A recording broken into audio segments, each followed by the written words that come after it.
ஒரு தோல் நோய் மருத்துவரா நான் இந்த 10 வருஷமா சந்திச்சுக்கிட்டு இருக்கிற ஒரு மிகப்பெரிய பிரச்சனை, அதாவது சந்திச்சுக்கிட்டுனா எனக்கு பர்சனலா இல்லை, நோயாளிகளுக்கு நான் பார்த்துக்கிட்டு இருக்கிற மிகப்பெரிய பிரச்சனைனா டெர்மட்டோஃபைட்டிக் இன்ஃபெக்ஷன் சொல்லுவாங்க. அதாவது superficial fungal infection, skin infections. இது ரொம்ப சாதாரணமாக சொல்ல போனால் படர்தாமரை. அது படர்தாமரைங்கிறது என்ன, தோலில் வரலாம், நெகத்தில் அதே ஃபங்கஸ் வந்து நெகத்தை பாதிக்கலாம், தலையை முடிய பாதிக்கலாம். இது இப்போதான் புதுசாக வந்திருக்கானா கிடையாது, இது பல ஆண்டு காலமாக இருந்துக்கிட்டு தான் இருக்கு. ஆனால் இப்போ இந்த 10-15 ஆண்டுகளாக இதோட வீரியம் மிக அதிகமாக இருக்கிறது.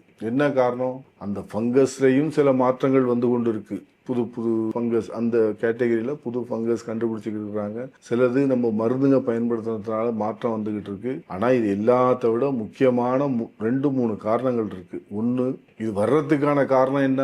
ஈரம். ஏதோ ஒரு விதத்துல ஈரம். அது வேர்வையா இருக்கலாம், குளிச்சுட்டு துடைக்காம இருக்கலாம், ஈர துணிகளை பயன்படுத்தினா இருக்கலாம். இந்த மாதிரி காரணத்துங்களால வர்றது. அதுக்கு முறையா வைத்தியம் பார்த்துக்கிட்டா ரொம்ப ஒரு அதிகபட்சம் 1 மாத காலத்தில் கம்ப்ளீட்டா சரி பண்ணிடலாம். அதை முற்றிலுமாக சரி செய்து விட முடியும். இதுல எங்க ப்ராப்ளம் வருது? நோயாளிகள் ஆரம்பத்துல இது வரும்போது படர்தாமரை, உடனே போய் மருந்து கடையில போய் ஒரு ஆயின்மெண்ட் கேட்குறாங்க. அவங்க ஸ்டீராய்டு கலந்த ஏதோ ஒரு மருந்தை கொடுத்து போட சொல்றாங்க. போட்டதும் குறையும், விட்டதும் திருப்பி வரும். இதே ஒரு 4 சைக்கிள் 5 சைக்கிள் பண்ண ஒரு சின்ன வட்டம் பெரிய வட்டமாக மாறும். அதுல இருக்கக்கூடிய ஃபங்கஸ் நார்மல் ட்ரீட்மெண்ட்டுக்கு ஒரு ரெசிஸ்டன்ஸ் மாதிரி வந்துடும் அதுக்கு. அப்ப நீங்க சாதாரண மருந்துகளை பயன்படுத்தும் போது எளிதா போகாது. இன்னும் அதுல இன்ஃப்ளமேஷன் சொல்லுவோம், செவந்து போகும், வலி இருக்கும், கொப்பளங்கள் வரும், செகண்டரி பாக்டீரியல் இன்ஃபெக்ஷன்ஸ். இந்த மாதிரி இது எல்லாத்துக்கும் அடிப்படை காரணம் என்ன?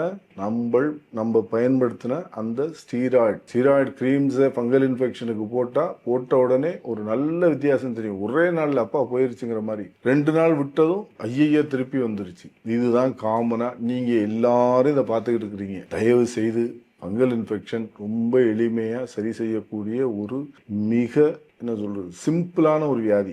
என்ன, ஒரு டெர்மட்டாலஜிஸ்ட்டை பார்த்தீங்கன்னா அது சிம்பிளாக மருந்து மாத்திரைங்க எடுத்தால் 15 நாளோ 20 நாளோ மருந்து மாத்திரைங்க, தடவுற மருந்துங்களை ஒரு 6 வாரம் இதை போட்டால் சரியாயிடும். நீங்கள் இந்த ஸ்டீராய்டு கிரீம்ஸை அப்யூஸ் பண்ணுறதுனால, அதை தவறாக பயன்படுத்துவதனால் அதனுடைய தாக்கம் மிக அதிகமாக இருக்குது. உங்களோட நின்று போயிடுமா, குடும்பத்தில் அடுத்தவங்களுக்கு பரவும்.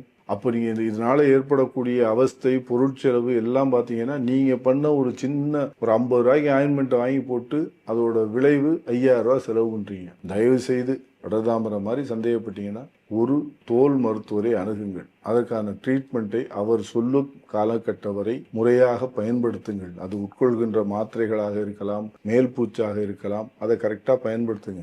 ஈரத்தை தவிர்த்துக்கிறங்க. இதுதான் இதுக்கான ஒரு எளிமையான வழி. சாப்பாட்டுக்கும் இதுக்கும் சம்பந்தம் இருக்கா? நிச்சயமா கிடையாது. எந்த பத்தியமும் தேவையில்லை. அதனால இந்த ஃபங்கல் இன்ஃபெக்ஷன், படர்தாமரை, இதை நீங்க எளிதாக சரி பண்ணிக்கிற முடியும். தோல் மருத்துவரை அணுகி முறையான மருத்துவத்தை அந்த அட்வைஸோட நீங்க செய்யறப்ப ரொம்ப ஈஸியானது. தயவு செய்து தப்பா மருந்துகளை வாங்கி போட்டு உடம்பையும் கெடுத்துக்கிறாதீங்க, காசையும் வீணடிக்காதீங்க.